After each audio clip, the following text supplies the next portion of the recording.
So within a marriage, should the spouses have joint bank accounts or separate bank accounts? We're going to talk about that coming up. Stay tuned.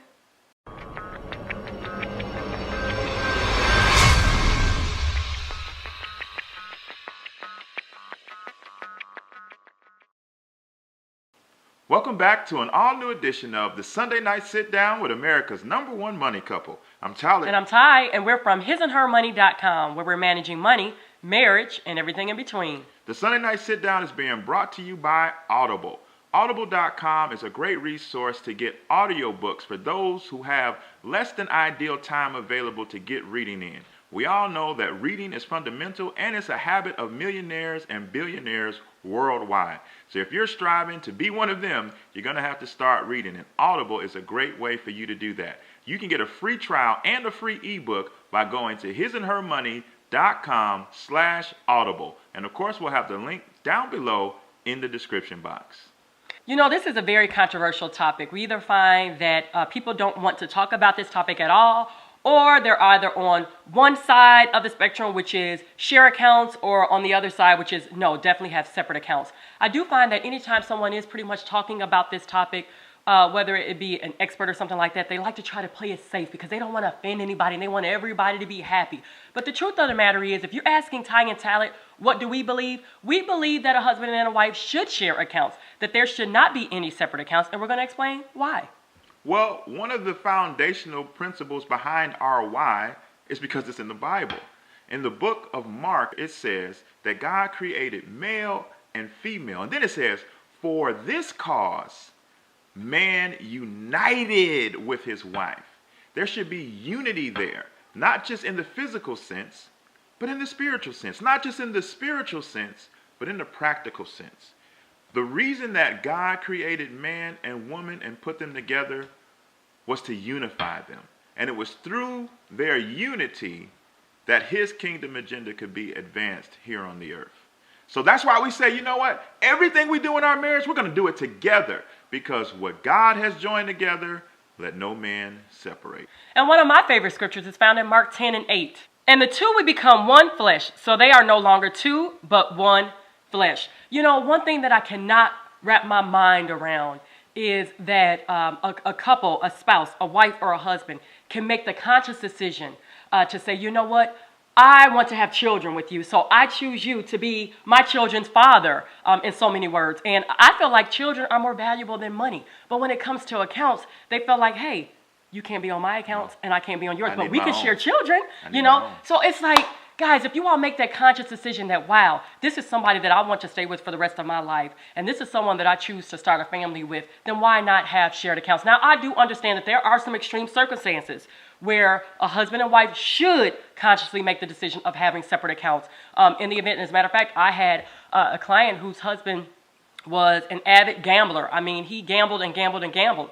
And she had to make that decision of having separate accounts or they wouldn't have anything to live off on. In that case, I say, yes, you know, so we're not saying those extreme cases in the event where you know that there's, where you need to get out of the marriage or something like that, then yes. But typical in an average marriage where everything is all good, no issues, no problems, you guys are living happily ever after, then yes, we do say that you do need to unite in the finances. Here's the hardcore truth. The enemy prowls around like a lion, looking for something to devour. And if we give him space, if we give him gaps in what we do in our marriage, he will come in and he will divide. Whenever there is division, there can be no unity. God adds and multiplies. He doesn't divide and subtract. And the same thing goes with you and your marriage and your finances. How can you have division in your finances and then ask God to multiply what you have? You can't and you shouldn't. You should align yourself with what the word says, not with what the culture says. That's going to be our response to you every single time. We're never going to conform to the world because also the Bible tells us not to do that as well. So if you're a believer, if you are truly a believer, then your life should line up with the scriptures. And we want to encourage you to do that. Now, I already know that some of you are saying, well, Ty and Talent, what if I want to purchase my spouse a birthday gift or a Christmas gift? Or what if I just want my own money? We're not saying that you don't have to do that. As a matter of fact, we do all of the above.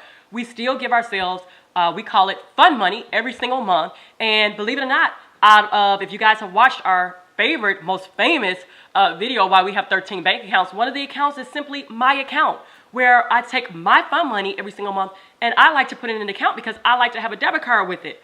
And so my husband, he's still on the account. He doesn't look in it or anything like that. Like, I trust him, and I'm not worried about him taking money out of my account, but it still works for us. In the event that we have birthday gifts or Christmas gifts, hey guys, you know what? Take cash out of the account. Say, you know what? We're going to allocate $100, $100 for you, $100 for me, and let's go shopping for each other. And you know what? We get it done, guys. There's no reason to have separate accounts simply because you have to purchase a gift twice out of the year. It's okay to have independence within your marriage as long as it's something that you all collaborated on together. So we discussed how much we would use to spend on each other. We give each other an allowance that we agreed upon. I don't need an account because I'm going to go spend it. She's going to save it. Very quickly. She's going to save it. But the point is, we give each other space to be ourselves, but it was something that we collaborated on within the unification of our marriage. That's so right. we want you to do all things in unity. Also, think about this. There is a horse called a Belgian draft horse, one of the most powerful horses on the face of the earth. As a matter of fact, they hold competitions overseas where they display these horses pulling massive amounts of weight. Some of you all are worried about losing your independence. Well, let me tell you a little something about independence through this story. The Belgian draft horse on its own is powerful, so strong that this one horse by itself can pull 8,000 pounds. Think about that. A horse can pull 8,000 pounds. Now that is strong. That is mighty, even by itself. But what happens when you take two Belgian draft horses and you put it together? Mathematics would say, well, if the one can pull 8, two can then do 2 can do 16,000. 16,000. But the truth is, when you take two Belgian draft horses that have never met and you put them in the same stirrups, they can pull 24,000 pounds 3 times as of much weight. But wait, it gets better. Now we went from one Belgian horse to 2 Belgian horses that never met. But what happens when 2 Belgian horses who have been training together before the competition show up to the competition? They can pull 30,000 pounds because they have practiced unifying themselves. And because of that, they became stronger. They became stronger. They didn't become twice as stronger. They became 5 times as stronger. And that's what will happen if you decide that you're going to do it God's way. You're going to unify, not only in holding hands and hugging each other and making kids, but every area of your marriage, from finances to every part of your marriage. Unity is God's plan for your marriage, and that includes your bank account. That's right, guys. So we hope that you enjoyed this video. If you did, please give it a thumbs up. We want to hear from you. What do you say about the topic? Please leave a comment in the comment section below. Don't forget, check us out over at our website at hisandhermoney.com and meet us back here next Sunday night at 7 p.m. Central Standard Time, where you will see the both of us sharing with you. Well, guys, it's been great. Until next time, peace. Bye.